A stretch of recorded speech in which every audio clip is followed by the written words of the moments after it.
and welcome to my YouTube channel. I'm so glad that you can join me today. So last week I showed you guys how to create shape keys or morphs inside Blender and then rendering it out in Unreal Engine. Today I want to talk a little bit more about my alien because I got a question. Someone asked me how did I manage to give my alien a sword hand. So he's got a hand that's part hand, part sword. Yeah, if you saw last week's video, you'll know exactly what I'm talking about. If you didn't, you'll have to check it out. But as usual, before we get into that, I'm going to show the same little video clip that I showed last week about this alien, just to show you guys what the ultimate goal is and what we want to do with today's particular tutorial. I hope you guys enjoy and you get something out of it.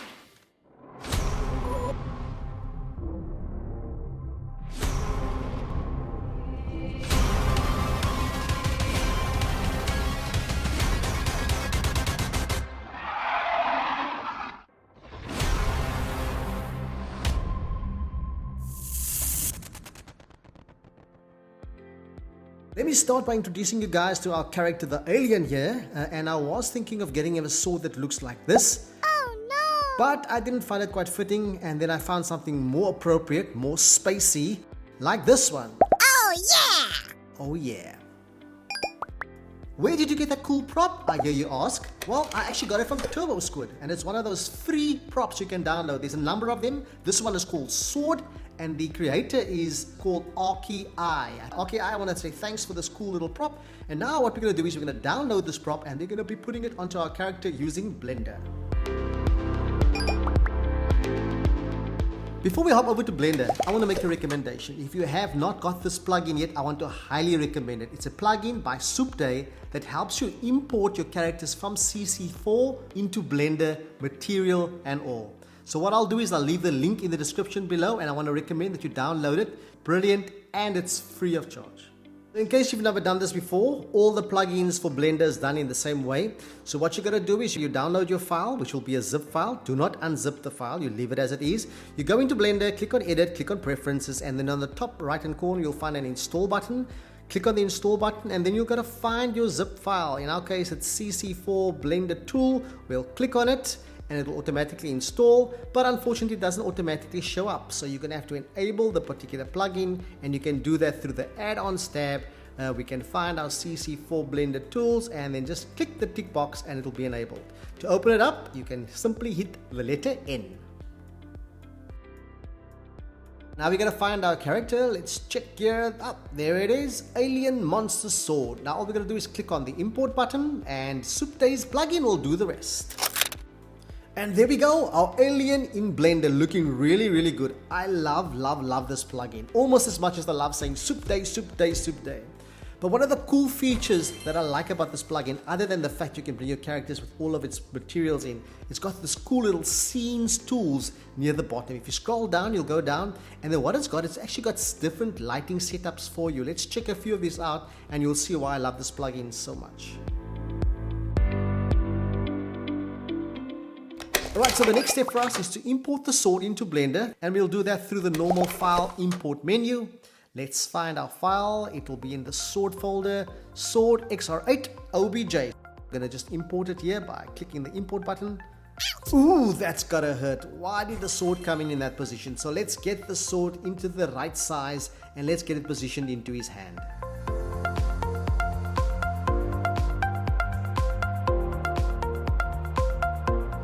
Great, once we've got our sword positioned and correctly scaled, we gotta now edit the sword inside Blender.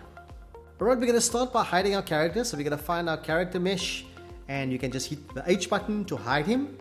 And now we can start editing the sword. Aim here is to delete and get rid of the actual handle of the sword, because our arm is actually gonna be the handle of the sword, if that makes any sense. This process is pretty simple. You select, delete, delete. You select, delete, delete. That's all you gotta do, and make sure that the whole entire handle is completely deleted. Our sword's ready. Now all we're gonna do is bring our character back. So to unhide our character, we find our character on the right hand side, and then we just click Alt and H, and there we go. He's visible again. The next step is to save and export the sword and send that to iClone. We're not going to be sending our character to Character Creator 4 or iClone. We'll use our character there, and we'll just bring the sword in, and I'll show you guys how to actually hide the hand inside CC4. So because we don't need our character, we'll delete our character. All we need is our newly revised sword, and we're going to export that as an OBJ. So to export it, you'll go to File, Export, and you'll see Wavefront OBJ. Click on that, and that's how we're going to export it. Okay, back in iClone, we're going to be importing our sword. So it's File, Import. Let's find our sword. There we go, Import Sword. And there we go. Okay, it's loaded in, but where is our sword? Let's try and align it to the hand. So the little icon on top there is the align tool. Yes, align X, Y, and Z, and yep. Hey, that's cute. Our little sword came in, but it came in the wrong size. No problem. So we'll just use our gizmos to rescale it, and then we'll place it. Once we're happy with the size of our sword, we're now going to put the PBR materials back onto the sword, otherwise it doesn't look so cool. So we'll find the folder where our friend ArchyEye actually saved all the textures, but I picked up a problem. My friend ArchyEye actually saved them all as TIF files, which unfortunately cannot be imported into iClone. But not to worry, I'm going to use my favorite paint stroke drawing software, Sketchbook, to convert it. So I'll import each of these images as a TIF because it can import it like that, and I'll just save them all as PNGs and then import them and place them into the right slots inside the PBR materials tab. All done. Now all we're going to do is drag and drop the PNG images into the relevant slots.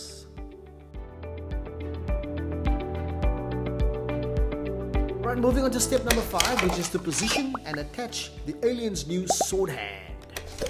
Easier to position the sword once we've got the gizmo in the center of the sword. So if your gizmo is somewhere else, you can just go to the settings tab and then look under pivot, click somewhere in the center, and there we go. Now it's easier to move our sword around.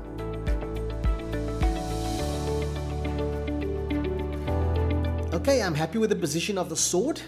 And I must say, the sword looks pretty cool on our alien. It matches his outfit pretty cool, wouldn't you say? Alright, we're nearly there. Now all we're going to do is attach the sword to the forearm bone of our alien. And that's quite simple. You go to your settings tab, scroll down, find the attach icon, and then pick parent, and we'll just pick the bone in the arm of our alien. There we go. Before we make our character's hand disappear, we're going to do some test animations first. So we'll find some appropriate animations just to do some tests to see if we're happy with the position and the way that the sword actually reacts to the particular animation. I think the best animations are going to be the sword ones. So let's find our sword and shield animations and just drag and drop some of those animations onto our character and see what it looks like.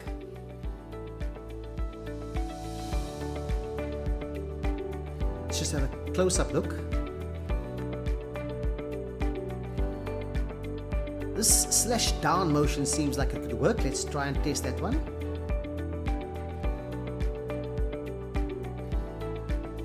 Alright, I'm happy. It seems like the sword actually works quite cool on his arm.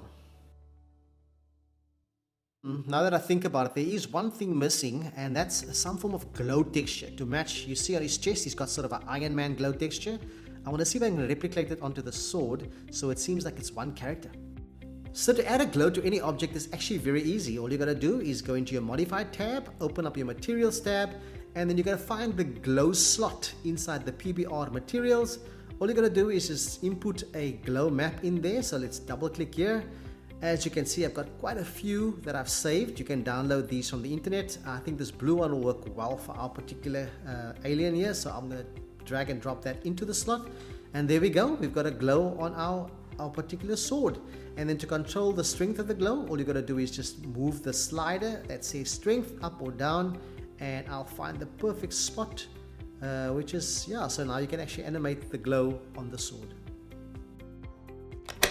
That leaves us with one last thing to do, and that's to delete the forearm and the hand of our alien, and that can unfortunately only be done in Character Creator 4, so we'll have to send our character from iClone to CC4. Okay, let's move into the hand, and then we got to find the Edit Mesh tab, which we'll find under the Settings tab. To hide any mesh in Character Creator 4 is also very easy. All you got to do is go into your Edit Mesh tab, open up that, go into Sculpt, and then under Sculpt you see a little thing that looks like an eye. That's basically to hide or unhide any mesh. You click on that, and then we'll make sure that the hide little circle is clicked. And once we've got it there, we can now start deleting the mesh. We're not actually deleting, in fact, it's still there. We're just hiding the mesh by selecting and dragging and dropping our circle over the sections we want to hide.